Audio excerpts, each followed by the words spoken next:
So before I go, I'm going to introduce my fellow student commencement speaker, Padmini. She's my friend and my comrade, and she's shown me several new ways of being loving to those you disagree with the past 2 years. I think she was chosen by the class because she has a talent for describing the world and the way we behave in it in a manner that's at once gentle and firm, complex and straightforward, blunt and compassionate. I'm excited for you all to hear what she has to say, so without further ado, let's welcome Padmini to the mic.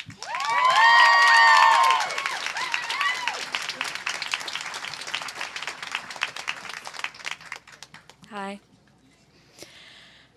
I'd like to tell you a story. Francesca Fenzi was shoveling snow off a roof in Washington State when she got an important phone call. She'd been listening to a favorite podcast, Snap Judgment, Anna Sussman's voice in her ear when the real Anna Sussman called with the news that she'd been admitted to Berkeley School of Journalism. "I almost fell off the roof," she said, and then her phone died of cold. Sarah Harrison was bored out of her skull at her office job when she got her call. I can imagine a sly smile spreading over her face. Drew Costley was on his way to deliver food to Berkeley students for Postmates. Our fearless faculty member, Cara Platoni, was brushing her teeth. My favorite is Lee Mengistu. She's almost positive she was clipping her toenails. I was staring at a carpet in my house in New Orleans, thinking that I should vacuum at some point, but also thinking, gosh, this dust looks pretty in the light, when I got mine. These are the types of stories we tell over and over. Where we were when something important happened, little personal markers. If this were a news article, I'd just give it to you straight. A handful of people were accepted to a journalism school. But what we're doing when we tell these little anecdotes is something a bit deeper. We're attaching the past to the present. We're saying a little something about ourselves. They're markers of our personalities, our physical and mental space in a period of time. Are we self-deprecating, observing what's changed, making small commentary on our relative position in the world, on politics or class? What is the story beneath the sequence of events? We tell the same stories over and over and over again. We tell them to children, around fires, over rugs, under covers, in whispers, and in shouts. What stories do we tell? Here's the rosy version of our story. We were a talented group of people brought together in this beautiful courtyard in a place with more sunny days, not today, unfortunately, but more sunny days than probably 80% of this country. In this little corner of the world, wisteria bloomed in that corner right there, as did we. Cameras and audio recorders became second hands. We learned to listen to one another, and now, after 2 years of hard work, it takes us less time than it did before to figure out what we're saying and how to say it and why we're saying it. We've told stories of grinding injustice, from the closure of a hospital in a low-income neighborhood to the plight of recycling workers in California and abroad. In this version, information brings a torch into the shadows. In and of itself, it brings change. It's a story of congratulations on a job well done, on 2 years of hard work, and for all the ways in which our stories might change the world. But I think it would be wrong to stand up here and not acknowledge that there's another story here, a darker one. Many of our graduates and those across the country will be leaving school with debt, lots of debt, stuck on an interest treadmill for years while this same institution invests and profits from the very banks that lend money to us in the first place.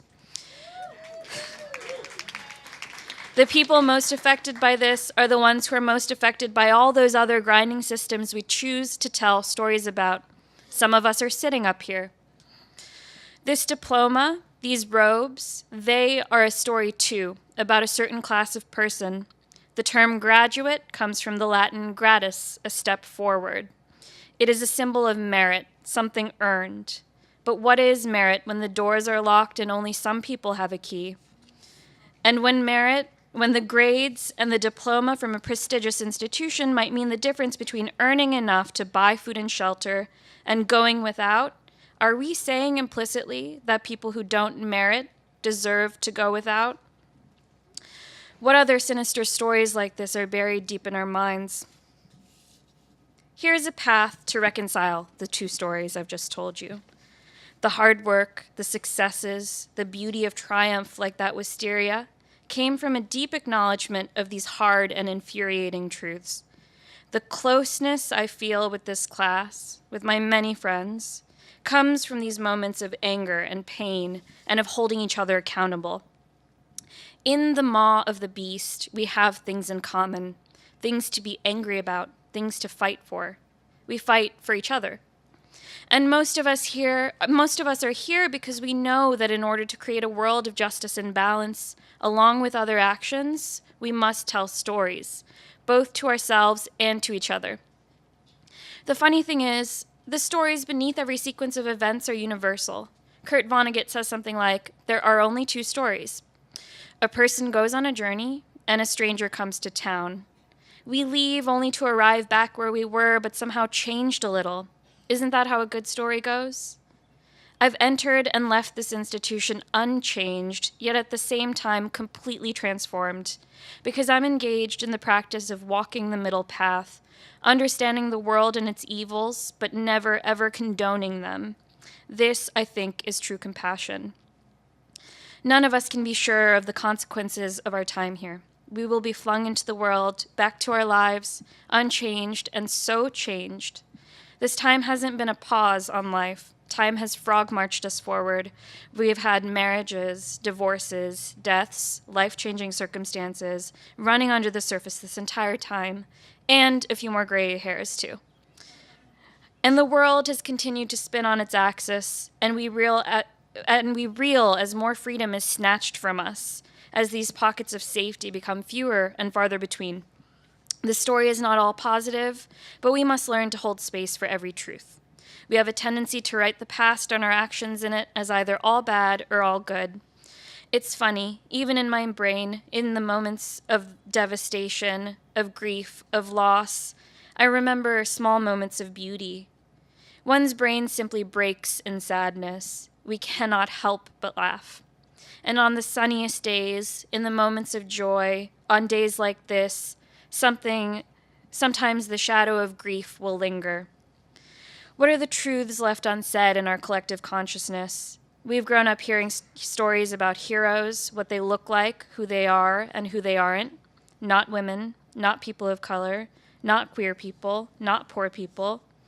We've heard stories about the untrammeled wilderness and the men who were called to it, though to create the wild, they killed the people who were already here. We've learned the sanctity of the systems that govern, of justice served, but we see injustices, cracks in the walls of those establishments, in every homeless encampment that gets swept away, on the face of every mother grieving her child's death by a police officer. We've heard stories that appeal to base instincts about ourselves and our identities at the expense of other identities and other selves. In fact, the worst fears we have about ourselves are cloaked in stories, false truths. But so are the possibilities.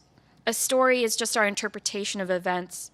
From a little seed came the world, and from the womb we each chart a path, those pasts, those futures, all stories. I propose a new path forward, a new way to think about stories. How many new worlds can we write? How many small kindnesses can we commit to the page or the screen?